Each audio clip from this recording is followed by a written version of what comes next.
Hello. हाँ hello. का हो, का हाल चाल बा?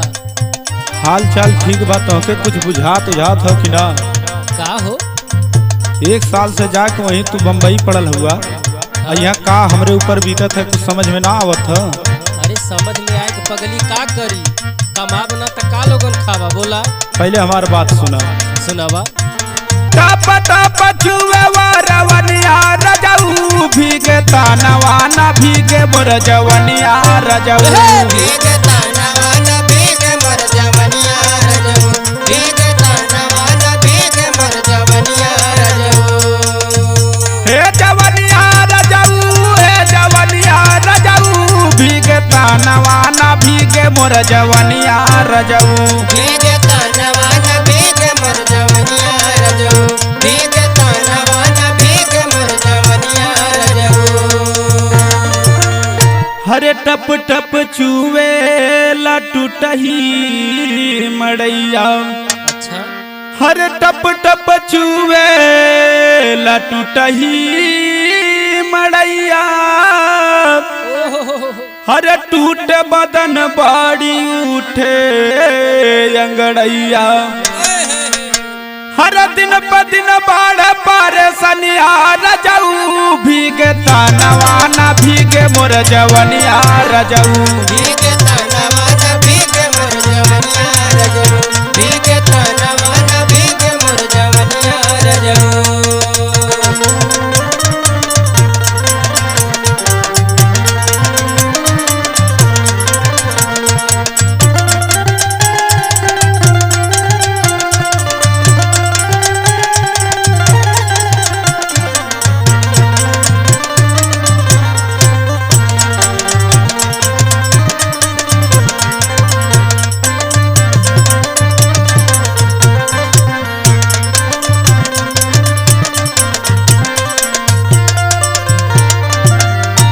और सुनाए राजा।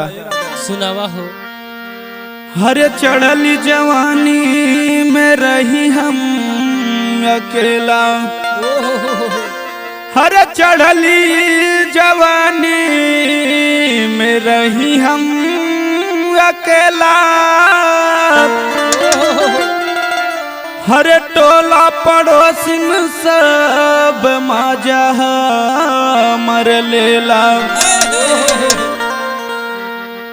हर मन कर काली अब ना दनिया रजऊ भीगे तानवा ना भीगे मोर जवनिया रजऊ। भीगे तानवा ना भीगे मोर जवनिया रजऊ। भीगे तानवा ना भीगे मोर जवनिया रजऊ। हे जवनिया रजऊ हे जवनिया रजऊ। हे जवनिया रजऊ। भीगे तानवा ना भीगे मोर जवनिया रजऊ। भीगे तानवा ना भीगे मोर जवनिया रजऊ। बिरज सजनवा जानी हमके तड़पावा। आए हाय। हर बिरज सजनवा जानी हमके तड़पावा। हर पूजा परेशानी जल्दी गाड़ी धके आवा। अच्छा। हर माना जय हिंद का बचनिया रजऊ भीगे तानवा ना भीगे मोर जवनिया रजऊ। भीगे तानवा ना भीगे मोर जवनिया रजऊ। भीगे तानवा ना भीगे मोर जवनिया रजऊ। हे जवनिया रजऊ, हे जवनिया रजऊ भीगे तानवा ना भीगे मोर जवनिया रजऊ। भीगे तानवा ना भीगे मोर जवनिया